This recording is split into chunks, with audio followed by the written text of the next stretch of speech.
We're still not done with the KG number retirement ceremony. Ray Allen back in our good graces. What does that mean for the future of retired numbers? Are we going to start piling them up in the banners? We'll talk about that with Tom Westerholm.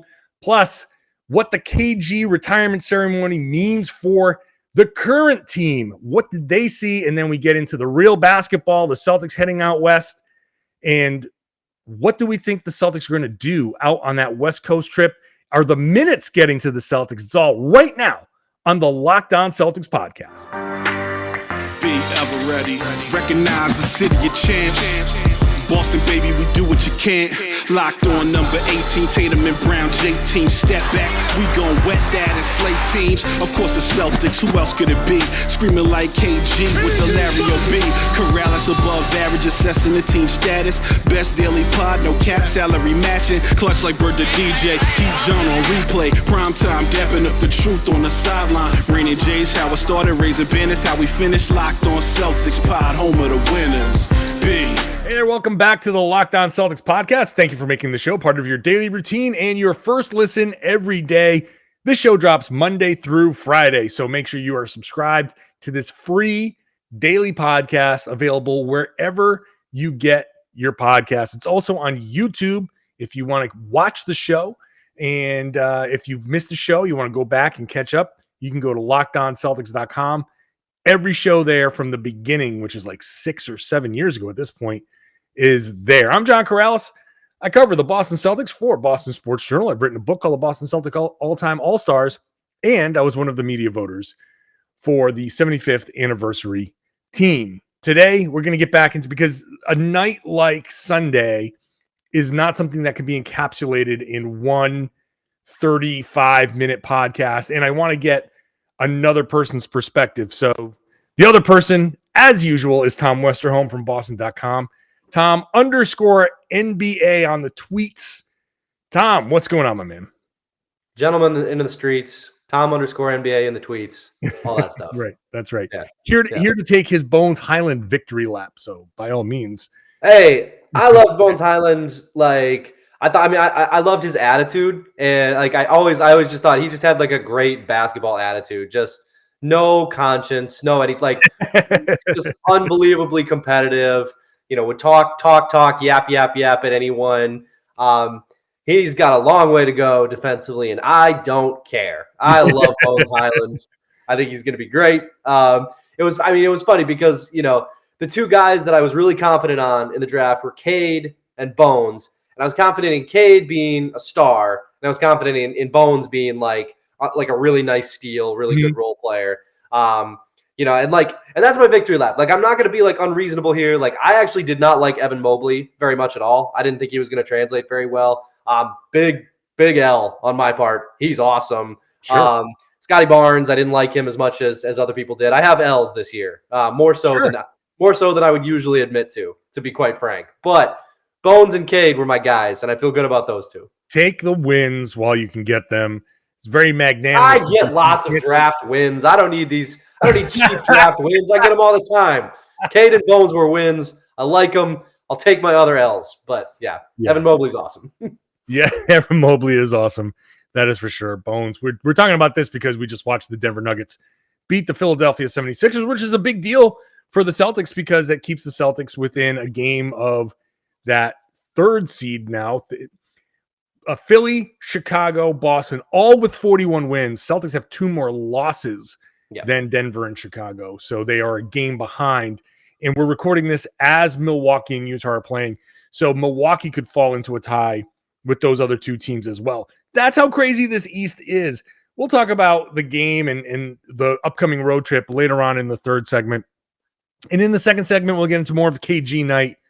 But I had to start with the Ray Allen stuff because that's like the big talk, but not because of the drama. Like, this isn't, I'm not sitting here. I don't want to get too deep into drama crap, but it is nice that they've kind of reconciled, but I'm more interested in kind of like the paths that this opens up for the Celtics, for the future, for the team. Like, I think there are a lot of ways that we can go here, but let's just start with what did you think of that moment when Ray got up and hugged KG and Pierce came over and all of that?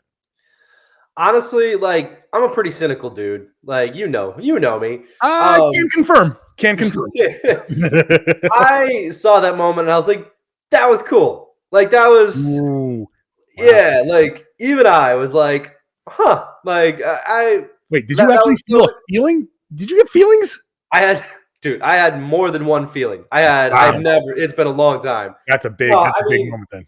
It was really nice, honestly. Like, and it was nice that it happened. Like, at TD Garden, it felt like real reconciliation.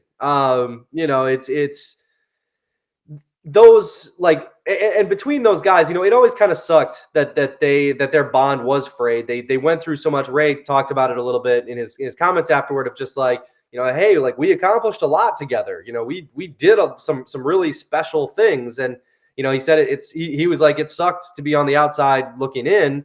And that makes sense. Ray Allen won 2 championships in his career. And like the championship is like the pinnacle of your basketball career. And in one of the places, the people didn't like him. Right. His teammates didn't like him. And look, I get it, right? Like Ray did leave to the rival and then he won a championship with the rival. Like, I'm not going to sit here and be like this is all like fabricated. This is all whatever. I kind of get why there was beef. Sure. It's reasonable. But at the same time, like Ray said, they're all older now. They've all retired.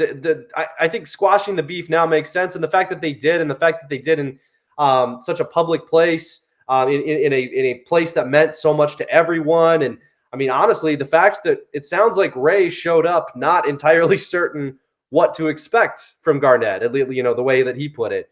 So yeah, it was really cool. I'm glad it happened. I'm glad that it happened at TD Garden. It was fun to watch. Super cool. And it was actually great for me to be able to go out there and get a chance to talk to Ray afterwards in a little bit of a scrum. Also weird to be in a scrum again. That was a legit, everybody crowd around, like totally nothing, like no masks, no nothing. Everybody's just like reaching over. So we know that it didn't take long for us to be like, oh, we're getting back to normal, like quick change back to normal. But anyway, Ray did seem uncertain about a lot of things. Like we read the comments, but seeing his comments, like him trying to find the right words, and Ray's a little bit of a politician in some way. Like he is always looking for the right words. He's always trying to say the right thing. Yeah. But he was struggling and he, I'm not sure. I wasn't sure what KG wanted. I wasn't sure what this was going to be. And for KG to break script and say, like, not wait for the prompt, just to be like, you know what? I'm going to acknowledge Ray right now. Yeah. That was a pure moment. It was super cool. So, okay, beef squashed, all of that stuff. I think it'd be great now, and it's not going to be universal because people are just going to hold a grudge. Fine, whatever. That's what you want to do. That's what you want to do. It'd be great to have Ray back at games. It'd be great to have him like welcomed back at the Garden, and for these young players to see the legends, Ray Allen, Paul Pierce come back, from time to time, KG come back from time to time. Like those guys are what the JoJo Whites and the Satch Sanders and those guys in the 70s and the 80s were like the formative kind of players for these guys, for the Pierce and Garnett and all those guys. So to have Celtics kind of championship lineage coming to games, being a part of this, I think is important. It definitely is. I mean, I'm curious at this point how much Ray figures into that, because one of the things that I thought when KG, and I don't mean this to be like immediately like, hey, that was really cool, and then immediately get critical of Ray, but I do think that it is. I think it's a conversation worth having, because when Garnett, the one thing that when Garnett said like, Ray's next, damn it, or whatever he said, yeah, like I don't agree. Like I don't think I also don't agree, but go ahead, continue. Yeah. And I think like that's not to say that Ray doesn't have an important place in Celtics history. He does. And I mean, the fact that he was a part of that big three, I mean, if you want to make the case that his number should be retired, it's the fact that that big three, like those guys were together, like they were the group that was considered the big three. You know, it as much as Rondo was the best player, you know, like down kind of in those later years, he still wasn't part of the big three. It was like the big three and Rondo. The big three was Ray Allen, Paul Pierce, and Kevin Garnett, and that's the group that won a championship. So if you want to make the case, I think it's there. I think, you know, the fact that Allen left, that all of this stuff happened, I think it's fair to say that does, if there is a beef to still be had with Ray Allen, that can be where it manifests, right? That's where it kind of cancels out to me, him getting his jersey retired. Now, all that said, I agree that it would be cool to have him at the Garden. I think you're right that it's good for these guys. You know, Rob Williams tweeted motivation after the game, and it's like you see how fired up everybody gets for Paul Pierce and how fired up everybody gets for Kevin Garnett. And if you're the Celtics, that is, I think, the big selling point that you have as a franchise. Is like, okay, it's cold here in the winter. It is like the taxes are super expensive, all this stuff. But if you win, people will love you. Like people will really, really care about you. I mean, you know, to the point that they'll be really mad if you leave. But like, but like people will really embrace you, and that's not nothing. You know, like I have to imagine that if you're Rob Williams, you're seeing that, and you're like, wow, motivation. Like that would be a really cool thing. Yeah. Well, think about like James Posey was here. Eddie House was here. You know, these guys were here, you know, the kind of role players, the in and out guys, they were only here for a couple of years. Posey, I think, was just the 1 year, right? So So and Posey comes in and people are like, yes, Pose. Like, you are immediately, and you don't even have to be the best player because people around here, like James Posey, I don't know if he has to pay for any drinks in Boston. You walk in and Celtics fan goes, oh, damn, that's James Posey. His drinks are on me. Because we remember how critically important he was off the bench. He was the absolute perfect signing after that big three.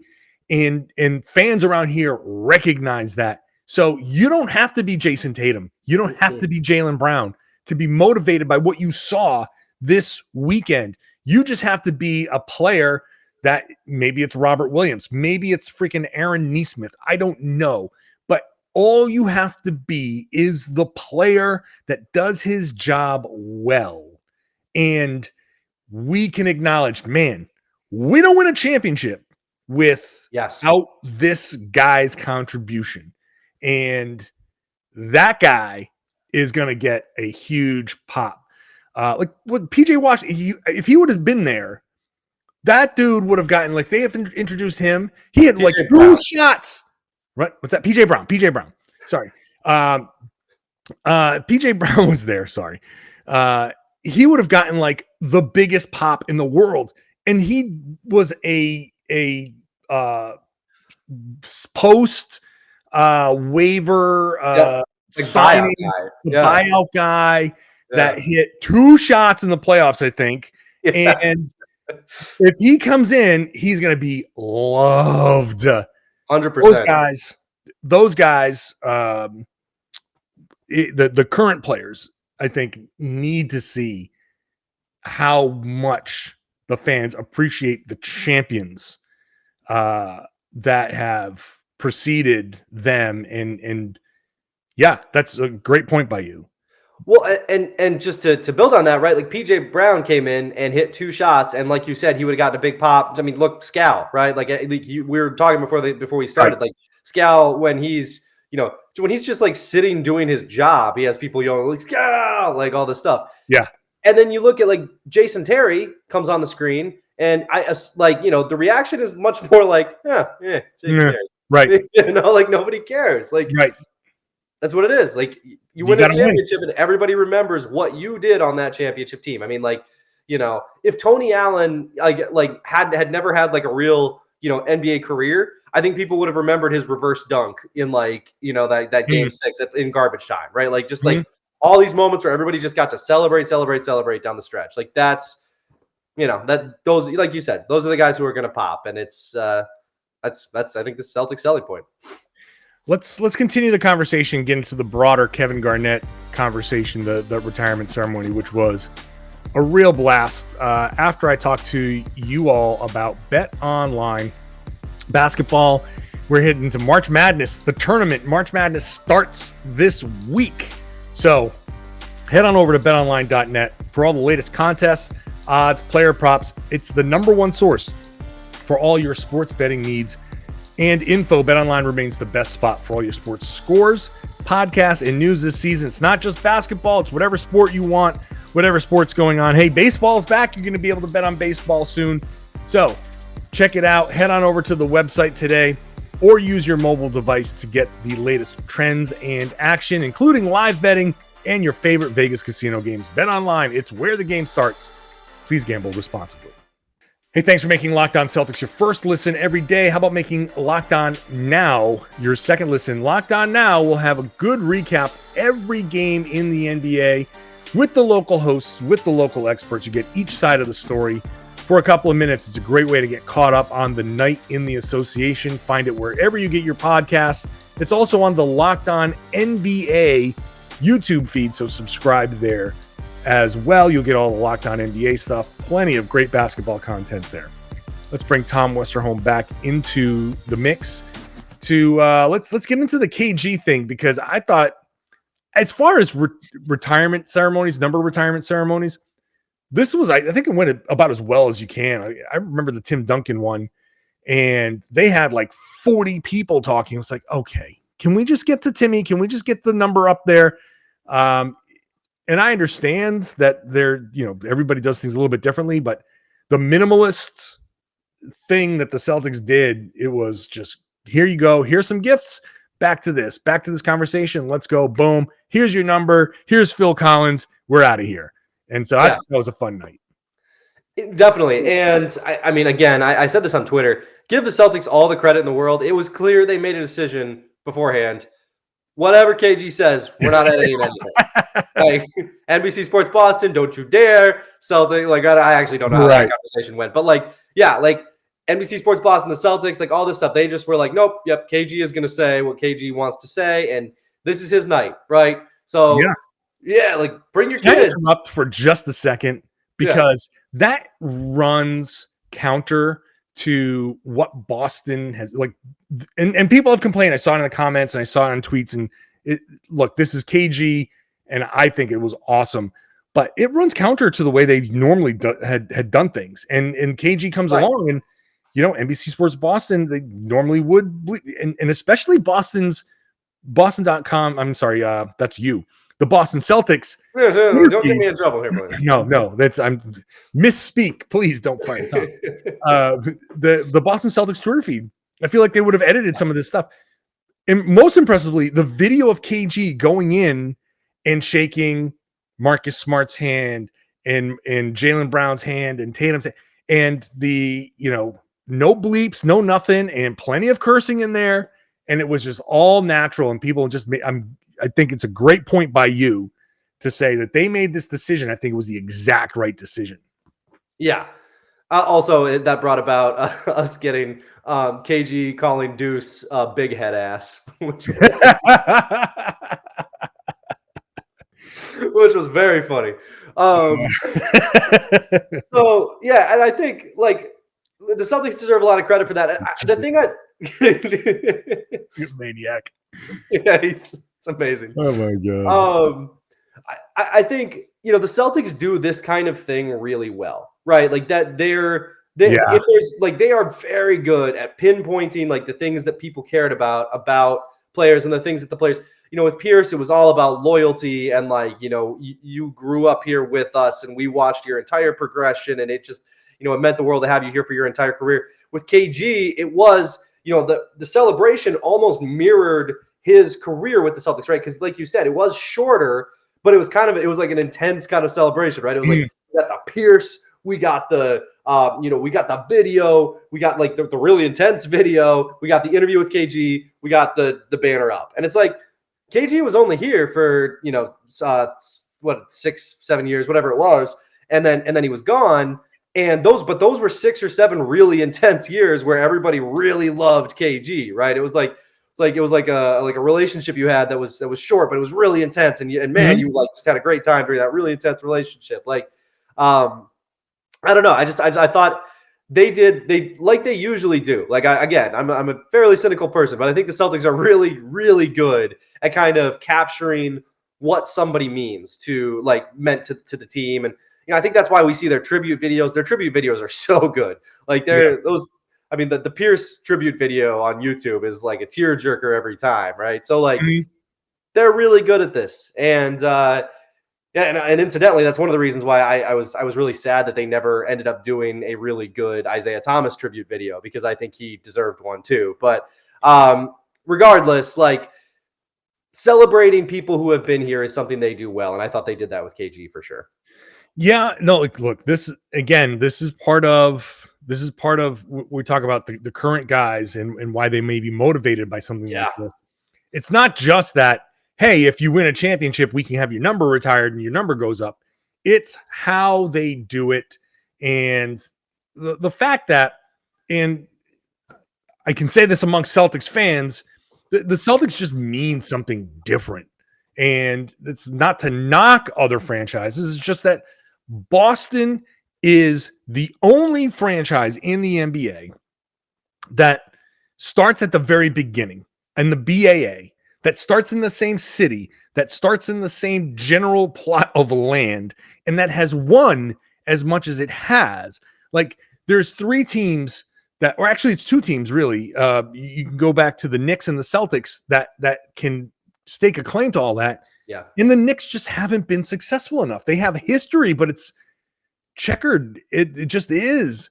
And the Celtics have this tradition, and it goes back to Red Auerbach retiring a lot of numbers in the 60s. And it was, we are going to create this notion of Celtics pride. You help us win a championship, your number is going up there.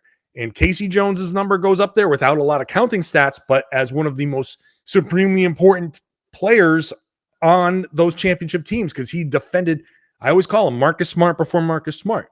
And that culture that started in that same, like I said, that same plot of land, the escalator going up to the arena now in the middle is like, I think somewhere around mid-court, the old mid-court somewhere. So this is, I mean, if you're a current player and you see all of this, and that has to let you know that there's something special here if you want to go get it. And every single player that comes in from the outside, that in KG talked about it, you walk in and you look up and you see the banners and you see the numbers and you go, wow, okay, this really means more than I realized. That is so important. And that's what I get out of this number retirement ceremony. And I'm a huge, huge believer in celebrating the people who got you to this point, because the next generation is going to work hard enough, I think, to be celebrated as the next rung in that ladder. Well, I mean, you just inadvertently made the case to retire number 20, I guess. Right? No, seriously, yeah. I'm anti retiring 20, because I also don't think they should retire Rondo's number. But I'm not, again, they're running out of numbers. I'm right, but I'm not anti conversation, because there is a conversation to be had about Ray's number going up. There is a conversation to be had about Rondo's a little bit, but less, I think. But it sounds like Red Auerbach would disagree with you. It sounds like Red Auerbach would be like, no, I was actually going to make that exact point in the first segment, that Red, I think, would retire Ray's number and would have retired it like as soon as he could. I think, and obviously those days were different. You could have had a Ray Allen situation like that, but I do think that, knowing Red's history, he probably would, just so you can say, look, whatever happened. Bygones are bygones. The same thing happened with Cedric Maxwell. I made this point. Max left and he was traded and all of that stuff. But there was animosity there for sure. They gave his number to a few people, and then they decided, like, you know what? No, we're gonna retire this number. So it's not that any of these numbers are out of the question. Yeah, they are retiring too many numbers, and there may have to be some sort of adjustment to a Ring of Honor or something. But maybe Ray and Rondo could be like the first inductees into the new Hall of Fame, along with the the actual inductees into the Hall of Fame. But whatever, there could be something. But no, I disagree. I disagree. I think if you're gonna do it, you should commit to it. Like if you're gonna say, like if you're gonna make the argument, like you should retire 20 and you should retire 9.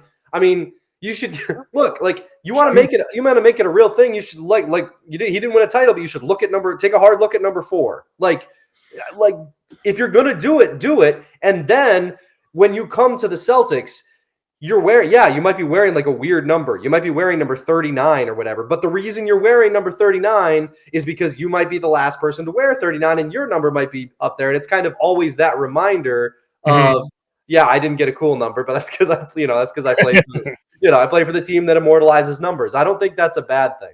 I want to be the last number 82 you know what I'm saying? Ever plays in Boston. I want to be the last guy who's made to look chunky because I'm wearing number 88. Whoever plays in Boston.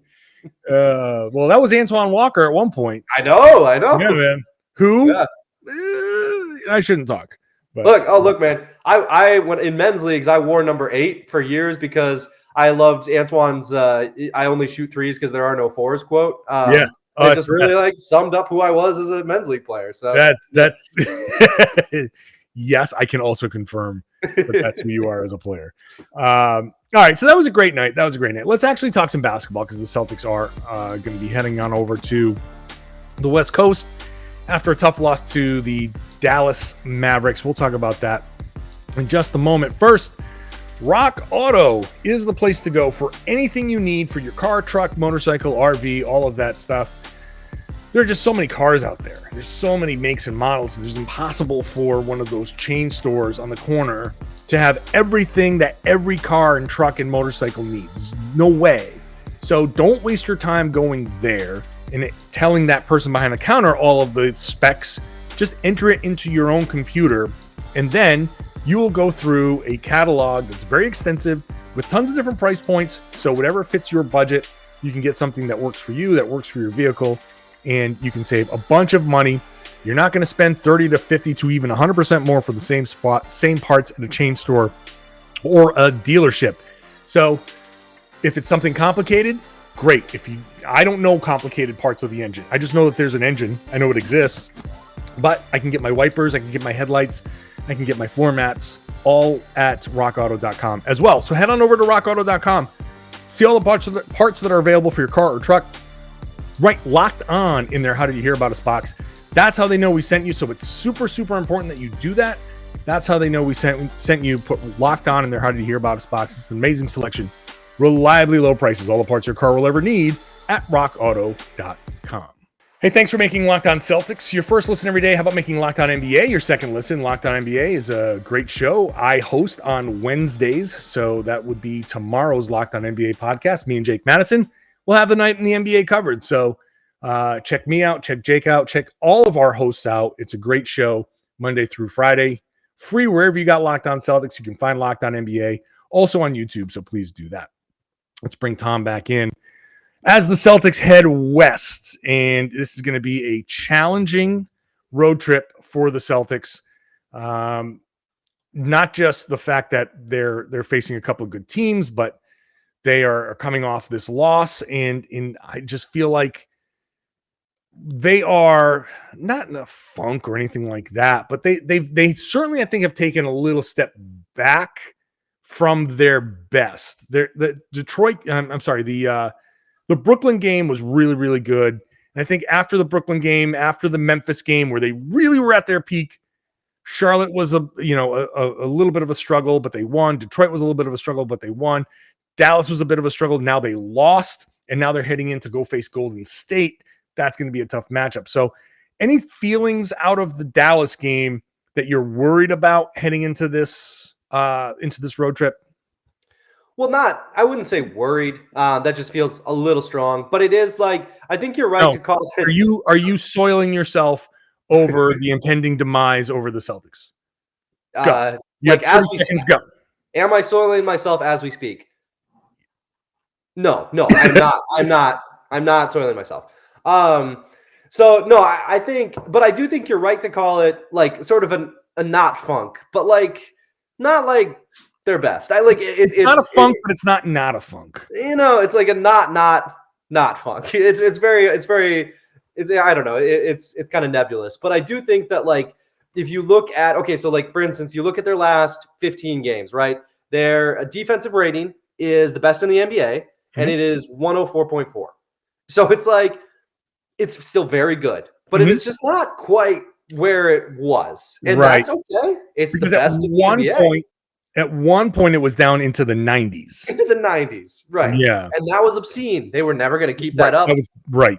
Of course, they weren't. But at the same time, that was the time when everybody was calling them contenders, and everybody was saying they're going to get to like the number 3 seed or whatever it was. And now they're 104.4, and that's still really good, but it's not what it was. So I think that's interesting. Mostly going into this stretch because this stretch is so make or break for their seeding, right? Like they need a good stretch here because this is the tough part. When you look at Tankathon and it has the Celtics as like the 6th toughest schedule, coming up. A lot of that is because they're about to play the Jazz, they're about to play, about the Warriors, they're about to play, the Heat. They've got some really good teams coming up here, and if they can play really well, I think the tough thing though is that what they're showing is that they're very good at kind of getting up in the right way for the right team. They needed to play one good quarter against the Pistons to beat the Pistons, and they did it. They needed to play 4 good quarters against the Nets, and they played 4 good quarters. You thought they were going to need to play 4 good quarters against the Sixers, and they did, and the Sixers played 4 bad quarters, so they beat them by 50, right? Like they get up for the team that they're playing. And that has worked for them, and that's okay. It's just that, like, doing that for an extended stretch here might be kind of hard. But why didn't they get up for Dallas? Or did they get up for Dallas and just miss shots? Like, that's funny, yeah. Yeah, I asked Al Horford after the game. So do you feel like there's, relaxing? I used the term relax in the phrasing of my question. And he kind of grimaced. And he's like, I wouldn't say we're relaxed. I wouldn't say that we relax. I would just say this is kind of like, this is the part of the season where this kind of happens. So kind of hinted that like maybe some guys are starting to get a little tired. Ime did say like 2 days off here and then 3 days off after the Utah game. We're going to really benefit them. Yeah. Are the minutes loads kind of like starting to creep up on them type of thing? I think that's reasonable. I also think if you look at that game against the Mavs, it was so high emotionally for the first half. There was going to be some letdown in the second half. And the Mavericks are an unbelievably hot team with a great defense and Luka Doncic. So it's like you get that super high, like, Jaylen Brown is high-fiving KG, Tatum, after he demolished Maxi Kleber. Tatum, I think Tatum had 16, 18 points in the first half, 19 points, something like that. He had a really good first half, and then he was a lot slower in the second half.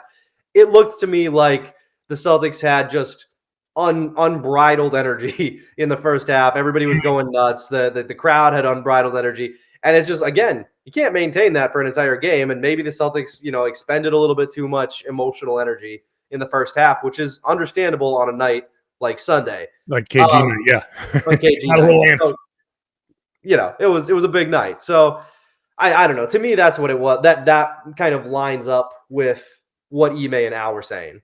Yeah, and Dallas is a good team. Like Dallas is a good team. Literally, they came in as a kind of not the exact same style of team, but the exact same narrative behind the team. Slow starts, both 41-win teams that were in the 5th seed.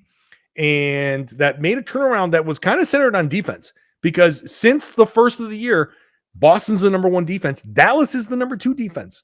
And that's kind of like been underrated it's not something that I've heard discussed in the NBA podcasts that I listen to. I listen to a few. So it's something that's kind of gone overlooked a little bit.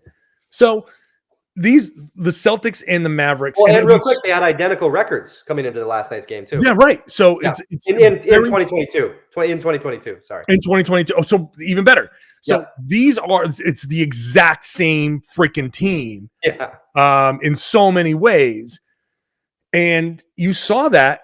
Look, it came down to one made shot with 95-92. So you got two teams that are playing great defense, holding each other to less than 95 or less, and one team made one more shot, and the other team missed a bunch of shots that could have changed the game, and turnovers and whatnot. The turnovers early on were a big problem.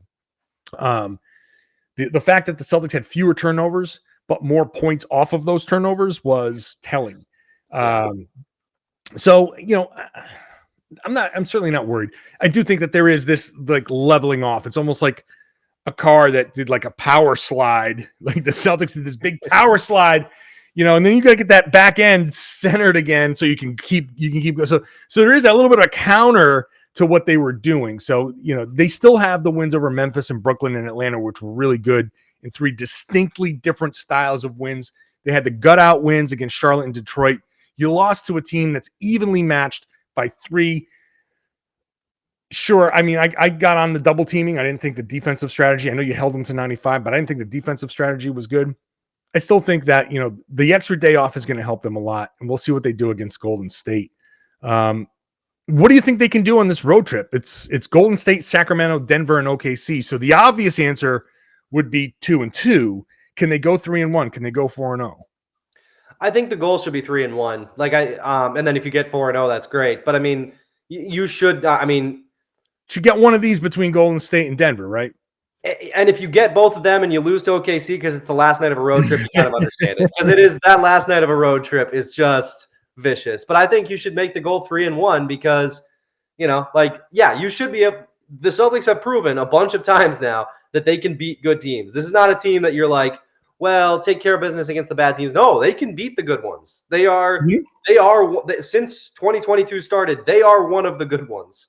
So beat one of the good teams. Like, prove it on the road. You're going to have to do it in the playoffs. So especially because I think down the stretch, we're going to start to see that like getting up to that like 2-3 seed is like a bit of a pipe dream. Like there's a tough schedule ahead. It's tough. Yeah. It's pretty tough. But the Celtics have a 19-17 record against teams above 500. Right. And you say, oh, that's only 19-17. Like, so what? Miami Heat 20-19. Milwaukee Bucks below 500. Philly, Chicago, Cleveland below 500. This is the best record above 500 teams in the Eastern Conference. So the Celtics can easily, and look, the way I see it is Tatum always gets up to play Steph. So I think Celtics Golden State is going to be a good one. Yes. I think the Celtics can certainly win. If they're going to win one of those two games, that's the one that you win. You should beat Sacramento. Denver, altitude, they've gone in there and won before. Yep. And, I can see, but that's going to be a tough one. And then OKC is so desperately, actively, aggressively trying to lose that I think Tatum can play with his sneakers on his hands. And still, I think the Celtics should beat the Thunder. So I can see 3-1 if they pick up this Golden State game. If they don't, I'm going to have trouble thinking 3-1 is going to happen. But get this Golden State game, Sacramento, and OKC. I want to say that like you and I and 3 listeners can go give them a game. I'm a little out of shape. I'm a little tiny, slightly bit 60 pounds over my playing weight, but that's okay. It's been a little bit since I've hooped. But the pandemic pounds, they found their way towards me. So, but I won't disrespect OKC quite that much. But I think the Celtics, in fact, I would say against OKC, you won't see Al Horford. You won't see you might see one of Jaylen or Jayson rest. Yeah, that might be the opportunity to get a couple of guys a day off. Yep. Get them an extra day so you can, because you got Utah coming back home. Mm-hmm. Get them the rest. Go balls out against Utah. Then you get 3 days off before the Timberwolves. So get your guys that might be, or Jaylen, or maybe both. Maybe you just rest a bunch of guys and you just go G League versus G League, and whatever happens. Because let's say we're going long, but I don't care. Let's look at reality seeding wise. You talk about the pipe dream and all of that. Yeah, 4-5 is probably where the Celtics want to be anyway. So you drop a game, right? You're a game and a half ahead of Cleveland, and the Celtics. Do the Celtics play Cleveland again? They do. They do. No, they don't. No, they don't. No, they don't. They do not. Okay, so there is a risk, but the Cavaliers also are kind of struggling a little bit. And wait, can I push back? Why do the Celtics want to be 4-5? Because if you're 4-5 and you win your first matchup, then there's a very, very decent chance that the next team that you face could be either the Heat or the Nets. No, that's true. So 3, you don't know which one it's going to be. Maybe 3. Yeah, maybe you want to be third. I think 3 might be the sweet. Well, yeah, 2-3 might be the sweet spot. So, but anyway, you're only a game out. So I still don't think if you go G League versus G League against OKC and you lose, I don't think it's the worst thing in the world.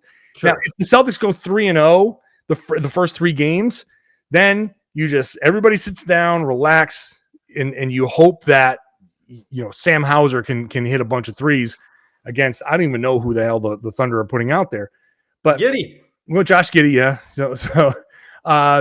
So anyway, my whole point is that we don't know what's going to happen at the end there.